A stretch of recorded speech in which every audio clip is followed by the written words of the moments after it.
सरफरोशी की तमन्ना अब हमारे दिल में है, देखना है जोर कितना बाजुए कातिल में है।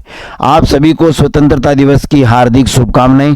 पूरे बीसीएस एकेडमी परिवार को हार्दिक शुभकामनाएं, संपूर्ण देश को हार्दिक शुभकामनाएं, भारत से प्रेम करने वाले लोगों को हार्दिक शुभकामनाएं। हमारे वीर शहीदों ने, वीर योद्धाओं ने अपनी जान की बाजी लगाकर भी हमें आज आज़ादी दिलाई है, और इसी आज़ादी के कारण हम सब लोग एजुकेशन में, शिक्षा में हमारा देश दिनों दिन तरक्की कर रहा है।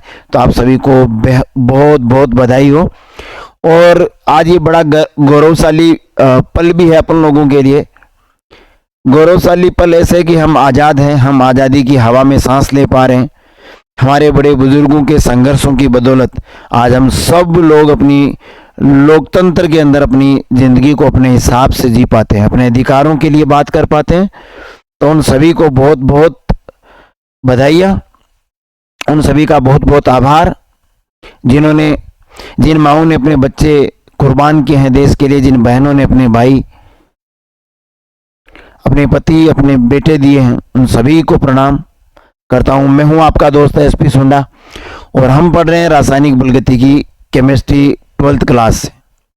हमने अभिक्रिया वेग पढ़ा था, हमने अभी रासायनिक बलगतिकी चल रहा है सर।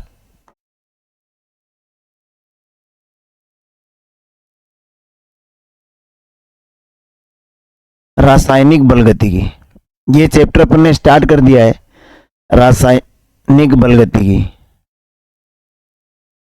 गतिकी, केमिकल काइनेटिक्स, और इसमें अपन ने पढ़ लिया है अभिक्रिया वेग। हमने कहा है कि जो अभिक्रिया वेग है वो समानुपाती होता है सर अभिकारकों की सांद्रता के, अभिकारकों की सांद्रता की पावर n के। ये वेग नियम या वेग व्यंजक भी कहते हैं।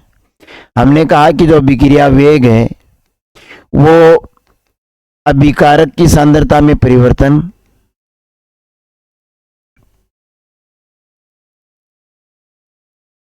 और परिवर्तन में लगा समय, इसमें माइनस लगाया था और प्रोडक्ट में प्लस, क्योंकि ये माइनस इसलिए क्योंकि अभिकारकों की सांद्रता समय के साथ घटती है, इसलिए परिवर्तन माइनस में आता है, तो वेग माइनस में आ जाता है, जो पॉसिबल नहीं है। तो ये चीजें अपन पढ़ चुके हैं सर।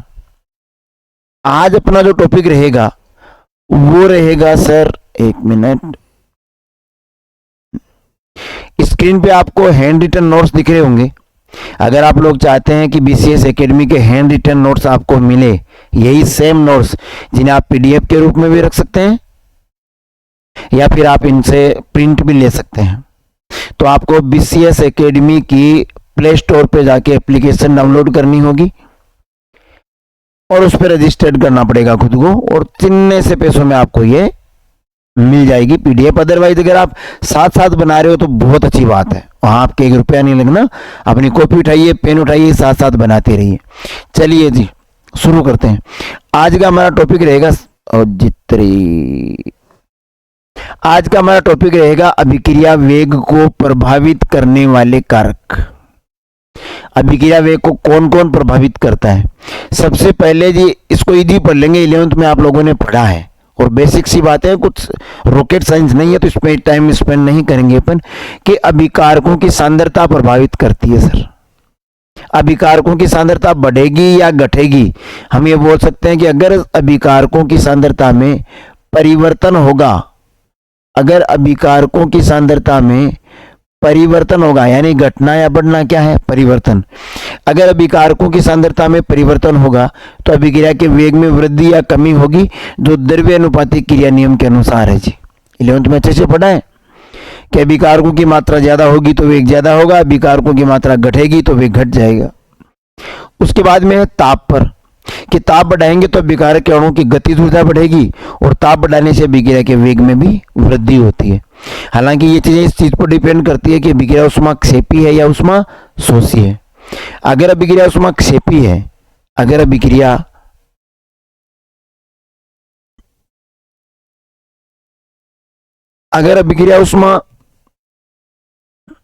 ऊष्माक्षेपी है, यह अभिक्रिया उष्माशोषी है। उष्माक्षेपी का मतलब है उत्पाद के साथ साथ ऊर्जा बाहर निकलती है जी, और इसमें उष्मा ग्रहण की जाती है, तब जाके उत्पाद बनता है। तो अगर इसमें टेम्परेचर बढ़ा रहे हैं तो हम हेल्प कर रहे हैं, अभिक्रिया वेग बढ़ जाएगा। अगर उष्मा क्षेपी अभिक्रिया, उसमें तो उत्पाद के साथ उष्मा बाहर निकल रही है और हमने सामने से अगर उष्मा दे दी तो वेग कम हो जाएगा। बेसिक सी बातें हैं, पढ़ी हुई है सर अपनी ये सारी बातें, पीछे की क्लासेज में पढ़े हैं, 11th में 10th में, समझते हैं चीजों को। तो ये हो गया, ताप बढ़ाने पर अभिकारक अणु की गतिज ऊर्जा में वृद्धि होती है जी। आगे बढ़ते हैं जी। आगे है अगला जो फैक्टर है सर, वो है विलायक की प्रकृति। क्या है जी? विलायक की प्रकृति। रुक जा भैया, हाँ जी देखो, अगला जो प्रभावित करने वाला कारक है वो रहेगा जी, थोड़ा सा इसका पेन ठीक कर लेता हूं यार मैं, मुझे ऐसे लग रहा है ये पेन नहीं चल रहा है इस कलर का, ये जी रुको। देखो अगला है विलायक की प्रकृति। हाँ अब दिख जाएगा, विलायक की प्रकृति कि आयनिक यौगिकों की क्रिया ध्रुवीय विलायकों से और सहसंयोजक यौगिकों की अध्रुवीय विलायकों से करने पर अभिक्रिया वेग में वृद्धि होती है। क्या मतलब है जी? सुनिए कि यदि आयनिक यौगिक है, आयनिक जो आयनों में टूट जाते हैं, जैसे NaCl है, अब ये आयनों में टूटेगा जी, Na+Cl-, वो ध्रुवीय विलायकों में जल्दी से क्रिया करेंगे। ध्रुवीय विलायक कौन से होते हैं जी? ध्रुवीय विलायक जैसे जल है, H2O है तो सहसंयोजक, हाइड्रोजन और ऑक्सीजन में सिंगल बॉन्ड है, पर होता क्या है, ऑक्सीजन की इलेक्ट्रोनेगेटिविटी ज्यादा होने के कारण ये बॉन्ड इधर झुकाव रहता है जी। तो ऑक्सीजन पे पार्शियल ऋणावेश रहता है, हाइड्रोजन पे पार्शियल धनावेश पॉजिटिव चार्ज रहता है। अगर ऐसा है तो फिर ये ध्रुवीय हो गया, दो ध्रुव बन गए, धनावेशित तो ऋणावेशित। तो ये जो आयनिक है वो ध्रुवीय विलायक में आसानी से क्रिया करेंगे, तेजी से क्रिया करेंगे। अगर कोई अध्रुवीय विलायक है, जैसे जल तो ध्रुवीय हो गया, अध्रुवीय का मतलब जो चार्ज नहीं हो, जैसे बेंजीन है, बेंजीन है, ये अध्रुवीय विलायक है जी। तो कोई अध्रुवीय अगर यौगिक है तो अध्रुवीय विलायकों में तेजी से क्रिया करेगा। इतना ही बेसिक समझना, बाकी ऑर्गेनिक में विस्तार से पढ़ लेंगे इन चीजों को। पृष्ठीय क्षेत्रफल कि ठोस अभिकारकों की सतह का क्षेत्रफल बढ़ेगा तो अणुओं के मध्य टक्कर बढ़ेगी और अभिक्रिया का वेग बढ़ेगा। सर जाहिर सी बात है, जैसे मैं ये लिखता हूं, ये कोई ठोस क्षेत्रफल है, को ठोस सतह है जिसपे अभिक्रिया होनी है। अब देखिए जी, अगर मैं इसकी दो टुकड़े कर दूं सर इसी के, तो देखो पृष्ठीय क्षेत्रफल बढ़ गया। पहले क्या था, स्टार्टिंग में ये क्षेत्रफल था जहां पर अभिक्रिया हो रही थी, जैसे ही दो टुकड़े किए तो ये तो है, देखो ये पहले वाला क्षेत्रफल तो अब भी मौजूद है, पर ये नया जुड़ गया ना, ये और ये। इसका मतलब जैसे जैसे पृष्ठीय क्षेत्रफल बढ़ेगा अणु के मध्य की टक्कर बढ़ेगी, जिससे अभिक्रिया का वेग और बढ़ेगा। ठीक है जी, आगे बढ़ते हैं। विकिरण का प्रभाव, ये कह रहा है कुछ रासायनिक अभिक्रियाएं प्रकाश की यानी लाइट की उपस्थिति में संपन्न होती है, इन्हें प्रकाश रासायनिक अभिक्रियाएं कहते हैं। और ऐसी अभिक्रियाएं प्रकाश की उपस्थिति में वेग बढ़ जाता है। जैसे यहां दे रखा है H2+Cl2 सर, देखते हैं जरा जी, H2+Cl2 2HCl हाइड्रोक्लोरिक एसिड बन रहा है। HNO का मतलब यहां पर प्रकाश है, लाइट, यानी हाइड्रोजन और क्लोरीन आपस में जो क्रिया करते हैं जी, क्रिया करते हैं, रिएक्शन करते हैं, वो लाइट की उपस्थिति में, लाइट की प्रेजेंस में जल्दी से करते हैं, तेजी से करते हैं। अब तेजी से करने के कारण इनकी अगर लाइट मिलेगी तो अभिक्रिया और तेज होगी जी। चलो आगे बढ़ते हैं। उत्प्रेरक, ये आगे अपन विस्तार से भी पढ़ेंगे इसी पाठ में कि उत्प्रेरक का क्या प्रभाव पड़ता है और क्यों पड़ता है, पर यहां थोड़ा देख लेते हैं कि वे पदार्थ है उत्प्रेरक कैटलिस्ट वो पदार्थ होते हैं जिनमें स्वयं में कोई स्थायी रासायनिक परिवर्तन नहीं होता लेकिन अभिक्रिया के वेग को बढ़ा देते हैं। अभी एक बार के लिए इस टॉपिक में इतना ही समझिए।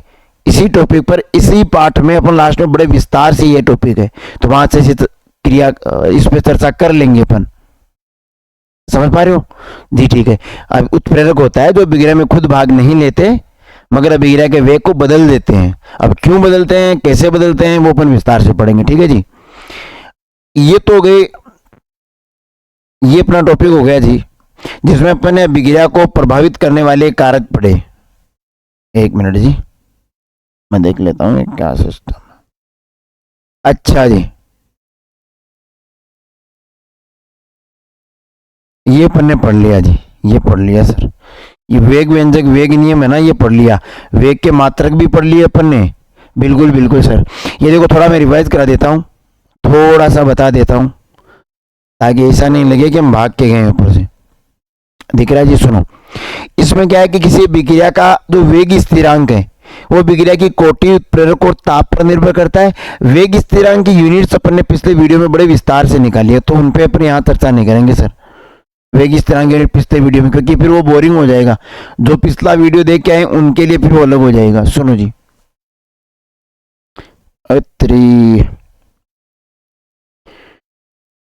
थलेवारों पे सर वार दिए, अंगारों में जिस्म जलाया है, तब जाके हमने सर पे ये केसरी रंग सजाया है। देखो देखो जी, इस बहाने गाना भी सुना दिया ना आपको। सुनो जी, अभिक्रिया की कोटि क्या है इसको समझते हैं थोड़ा। अभिक्रिया की कोटि हमने इस तरह से पढ़ा था कि एक सामान्य अभिक्रिया जिसको अपन इस तरह लिख देते हैं जी, स्मॉल है, कैपिटल है, स्मॉल बी, कैपिटल बी, ये तो है अभिकारक। अभिकारक और ये है जी उत्पाद। ठीक है जी। अब इनमें ये जो small A B C D है, small A, small B, small C और स्मॉल डी, इनको बोलते हैं रस समीकरणमितीय गुणांक।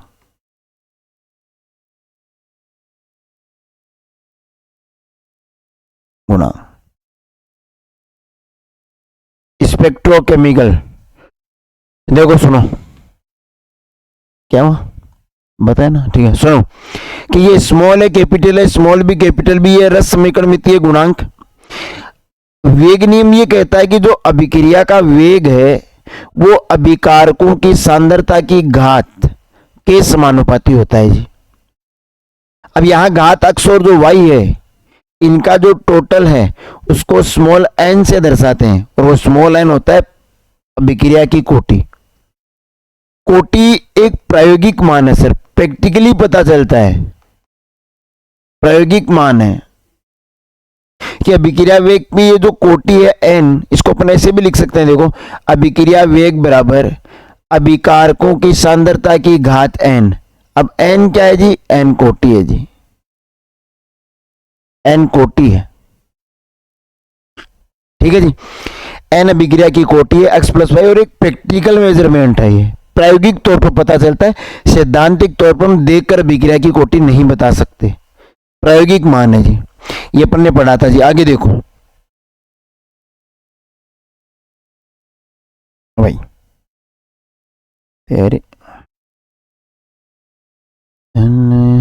भारों पे सुनो जी, देखो जी, इनको मिटा देते हैं, थोड़ा इनको मिटा देते हैं जी। हाँ सर सुनो, ये हो गया अभिक्रिया की कोटि। अब एक टॉपिक है मोलिकुलरिटी यानी अणुसंकेता। देखो क्या है अणुसंकेता, समझते हैं। कोटि तो हो गई, अपन ने कह दिया था नहीं कि x प्लस वाई का जो योग होता है वो n होता है, और ये कोटि होती है अभिक्रिया की कोटि। ये लो जी, शून्य कोटि, प्रथम कोटि, द्वितीय कोटि, अपन ने जो के मान निकाले थे। अणु संख्यता का मतलब है किसी रासायनिक अभिक्रिया में भाग लेने वाले कुल अभिकारकों की संख्या अणु संख्यता कहलाती है। जितने भी अणु भाग ले रहे हैं वो सब अणु संख्यता है।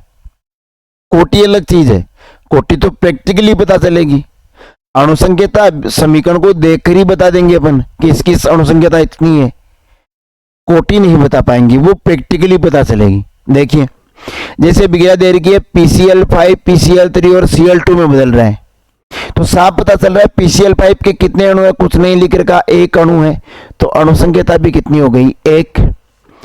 N2 प्लस O2, यहां देखो एक अणु नाइट्रोजन का है, एक अणु ऑक्सीजन का है, दो अणु भाग ले रहे हैं तो अणु संख्यता हो गई दो। यहां देखिए नाइट्रोजन N2 प्लस 3H2 यानी H2 के तीन अणु और एक अणु N2 का, तो अणु संख्यता हो गई चार। यहां देखो 4 NH3 है और 5 ऑक्सीजन है, तो 5 और 4 9, यानी मोलिकुलरिटी हो गई 9, अणु संख्यता 9। अब अणु संख्यता के लिए हमें कोई प्रैक्टिकली काम ही नहीं करना पड़ा जी, हमने तो सिर्फ देख के बता दिया भाई इतने अणु भाग ले रहे हैं, तो भाग लेने वाले सारे अणु अणु संख्यता कहलाते हैं। देखो जी अब बहुत अच्छा एक सवाल है सर, एक बहुत अच्छा सवाल बनेगा बोर्ड की दृष्टि से। ये सवाल बहुत बार आया हुआ भी है और अच्छा सवाल भी बनता है कि अणुसंख्यता और कोटि में क्या अंतर है जी। अणुसंख्यता और कोटि में क्या अंतर है जी, अणुसंख्यता और कोटि में क्या अंतर है जी, अच्छा सवाल है जी। अणुसंख्यता और कोटि में अंतर देखिए जी, अभिक्रिया में भाग लेने वाले अणुओं की संख्या, जितने भी अणु भाग ले रहे हैं उन अणुओं की जो कुल संख्या है वो कहलाती है अणुसंख्यता मोलिकुलरिटी। अभिक्रिया की कोटि क्या है, उन अभिकारक अणुओं की, केवल उन अभिकारक अणुओं की संख्या जिनकी सांद्रता में परिवर्तन होता है, अभिक्रिया की कोटि कहलाती है। यानी प्रैक्टिकली पता चलेगा कि किस किस अभिकारक में कितना सांद्रता में परिवर्तन हो रहा है और उसका क्या इफेक्ट रहेगा।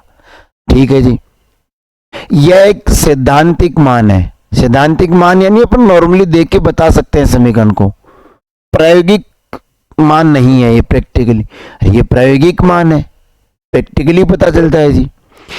अणुसंख्यता पूर्णांक में होती है, ऐसे नहीं हो सकता आधा अणु 3/4 अणु, ऐसे नहीं हो सकता। अणु तो पूर्णांक में होगा, या तो एक है या फिर दो अणु है, 1.5 सवा 2 पौने 2 नहीं होते इसमें, तो ये हमेशा पूर्णांक में मान होगा। पर ये हो सकती है, ये इंपॉर्टेंट चीज है, भिन्न के रूप में हो सकती है सर, बटा में हो सकती है, पॉइंट में हो सकती है, समझ पा रहे हो। पूर्णांक होना जरूरी नहीं है इसका, आगे पढ़ेंगे भी अपन। ये केवल सरल अभिक्रियाओं पर लागू होती है, कौन, अणुसंख्यता। ये सरल पे भी लागू है कोटि और जटिल पे भी लागू है जी। अब ये सरल अभिक्रिया और जटिल अभिक्रिया क्या होती है सुनिए जी, चलो नहीं पता मैं बताता हूं जी, कि वे अभिक्रियाएं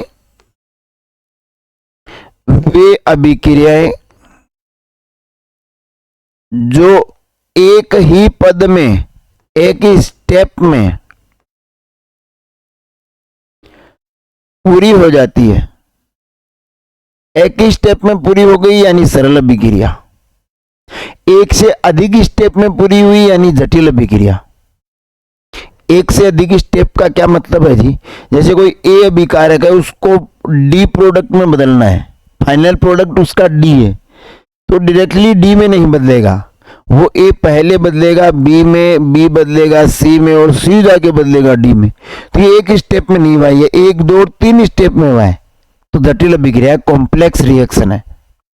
सिंपल रिएक्शन में क्या है जी, जो ए अभिकारक है वो डायरेक्टली डी में बदल जाएगा, बीच के स्टेप नहीं होंगे, तो जो एक ही पद में पूरी हो जाती है सरल अभिक्रियाएं कहलाती है। तो ये अणुसंख्यता में और अभिक्रिया की कोटि में अंतर है। अगर आप किसी भी बोर्ड के स्टूडेंट हो 12th क्लास के, तो अच्छा प्रश्न है ये, यहां से एक अच्छा प्रश्न बन सकता है बोर्ड की दृष्टि से। चलिए जी, अब कुछ सवाल है जी, कर लेते हैं, ठीक रहेगा। देखो जी, एक सवाल है, अच्छा ऐसे बता दो आपको, इसे दिखेगा नहीं, थोड़ा बड़ा कर लेते हैं अपन, है ना।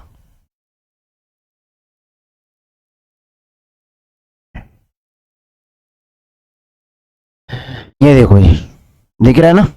चलो देखो, एक अभिक्रिया है ए प्लस बी उत्पाद, ये रिएक्शन है कोई। अरे तेरी पेन नहीं चला है ना, ये देखिए।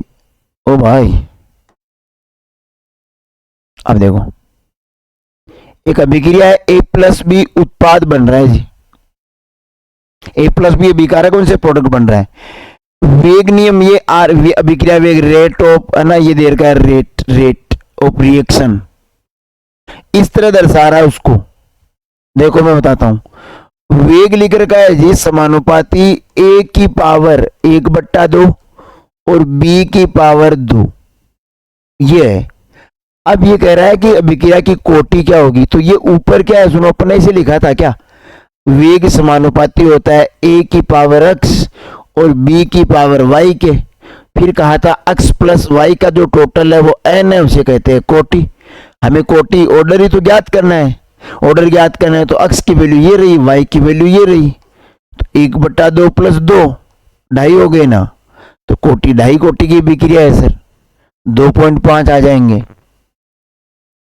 ये लीजिए जी, ऐसे कोटि ज्ञात करनी है। और सवाल की बात करें, देखो ये कह रहा है अणु अक्ष का वाई में रूपांतरण द्वितीय कोटि की अभिक्रिया है। कोई अक्ष अणु है वो वाई में रूपांतरित हो रहा है और दूसरी कोटि की अभिक्रिया है, यानी n की वैल्यू 2 है। यदि अक्ष की सांद्रता 3 गुनी कर दी जाए तो वाई के निर्माण का वेग पर क्या प्रभाव पड़ेगा जी। तो देखो अपन क्या लिखेंगे इसके लिए, वेग इधर देख लो, वेग अपन ये लिखेंगे कि समानुपाती है किसकी, अक्ष, अभिकारक कौन है x की घात कोटि, कोटि कितनी है जी 2। ये तो हो गई समीकरण। अब आगे देखो जी कि वेग बराबर, अब ये कह रहा है कि अक्ष की सांद्रता को 3 गुनी कर दिया जाए, यानी पहले अगर ये जो सांद्रता अक्ष थी तो अब 3 गुना यानी 3x कर देते हैं, तो वेग समानुपाती हो जाएगा 3x का स्क्वायर। अब 3x का स्क्वायर होता क्या है जी, वेग बराबर में के लिख देता हूं यहां समानुपाती चिन्ह हटा के, तो 3 का स्क्वायर 9 और अक्ष स्क्वायर 9 को इधर ले लीजिए, तो वेग बराबर 9 के अक्ष स्क्वायर, यानी जो वेग है वो कितने गुना बढ़ जाएगा, 9 गुना बढ़ जाएगा। अगर अभिकारक की सांद्रता को 3 गुना बढ़ा देते हैं तो वेग 9 गुना बढ़ जाएगा। अब यहां पर कुछ भी दे सकता है, 2 गुना, 3 गुना, 4 गुना, आधा कर दे, वो हमें यहां समझना पड़ेगा। जैसे मान लो यहां तो इसने कह दिया 3 गुनी कर दी, वो कह देता आधी कर दे, तो सर ऐसे लिख देते, वेग बराबर के, और अक्ष था तो अक्ष बटा 2 कर देंगे सर, और उसको दूसरी कोटि की है तो घात 2 लगा देंगे, तो वेग बन जाएगा वेग बराबर के, अक्ष का तो अक्ष स्क्वायर हो गया और 2 को क्या हो गया 4, अब 4 को बाहर ले लो, तो वेग बराबर हो जाएगा 1/4 के एक्स स्क्वायर, यानी जो पहले वेग था उसका वेग कितना रह जाएगा 1/4। अगर अभिकारक की सांद्रता को आधा कर दे तो वेग 1/4 हो जाएगा, चौथाई रह जाएगा। 2 गुना कर दे तो कुछ एग्जाम्पल और देख लो कि अगर सांद्रता को 2 गुना कर दे तो सर 2x कर दो, x का स्क्वायर लगा दो, तो ये बन गया के 4x स्क्वायर, यानी वेग 4 गुना हो जाएगा। अगर अभिकारक की सांद्रता को 2 गुना करते हो तो अभिक्रिया वेग 4 गुना हो जाएगा। समझ पा रहे हो? ठीक है जी। तो ये अपन ने कुछ एग्जांपल्स भी किए हैं, अणुसंख्यता के बारे में पढ़ा है, अभिक्रिया की कोटि के बारे में पढ़ा, दोनों में अंतर देखा, और ये कुछ 2-3 न्यूमेरिकल भी देखे अपन ने, यानी इस टाइप से अगर पूछ लिया जाए, ये वाला है ना थोड़ा ध्यान से करना बच्चों, ये वाला ये इंपॉर्टेंट है, ये न्यूमेरिकल बोर्ड के हिसाब से इंपॉर्टेंट है जी। ठीक है, तो बिल्कुल देख लेता हूं अगर इसी में होने। चलो ये नया टॉपिक आ गया, ये अगले वीडियो में करेंगे जी। देखो तो आप लोगों को मैं बस इतना ही कहूंगा, पार्ट बहुत इजी है न्यूमेरिकल के हिसाब से, ये बोर्ड्स जो एनसीईआरटी बुक्स हैं उनमें लास्ट पार्ट है, इसके बाद में न्यूमेरिकल का रहेगा नहीं। बाकी न्यूमेरिकल अपन ने करे हैं यार सारे, बहुत इजी होता है न्यूमेरिकल।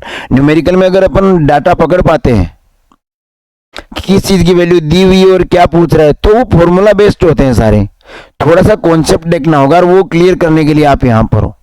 आप लोगों से बस निवेदन ये रहेगा कि अगर आपको ये वीडियो अच्छे लग रहे हैं तो फिर आप लोगों को इनको शेयर करना पड़ेगा, कमेंट करने पड़ेंगे, अपने विचार रखने पड़ेंगे, ताकि हम लोगों को थोड़ा संबल मिले, मोटिवेशन मिले काम करने का कि देखो बच्चे पढ़ रहे हैं। और ना जब कमेंट वगैरह नहीं आता ना तो थोड़ा सा लगता है कि यार, वैसे भी सोशल मीडिया पर वो कंटेंट इंडिया में ज़्यादा पॉपुलर हो जाता है जिनसे सीखने को कुछ नहीं मिलता। मैं एजुकेशन के लिए नहीं कह रहा, बाकी और चीज़ों में भी, नाच गाने, ये वो, एक्टिंग, ड्रामा, जबकि एजुकेशन ही वो रास्ता है जिससे देश यहाँ तक पहुंचा है और आगे भी जाएगा। एजुकेशन ही है जात पात धर्म से ऊपर उठ के पूरे देश को एक जगह समेटने का जो काम करता है। एक झंडे के नीचे अपन लोग इकट्ठा होते हैं 15 अगस्त 26 जनवरी को, तो ये सारा काम एजुकेशन का है। शिक्षा ने बहुत परिवारों के काया पलट करे हैं। आप अपने अगर आज सपने देख पा रहे हो, पढ़ पा रहे हो, इतनी मेहनत कर रहे हो, स्कूल्स में भी पढ़ रहे हो, यहाँ वीडियोस देख रहे हो, तो सर ठीक है, एजुकेशन ने आपको ये पावर दी है। और देखना एक दिन जब आप जॉब लग जाओगे, आप अपने सपनों की नौकरी प्राप्त कर लोगे, बहुत अच्छा लगेगा आपको।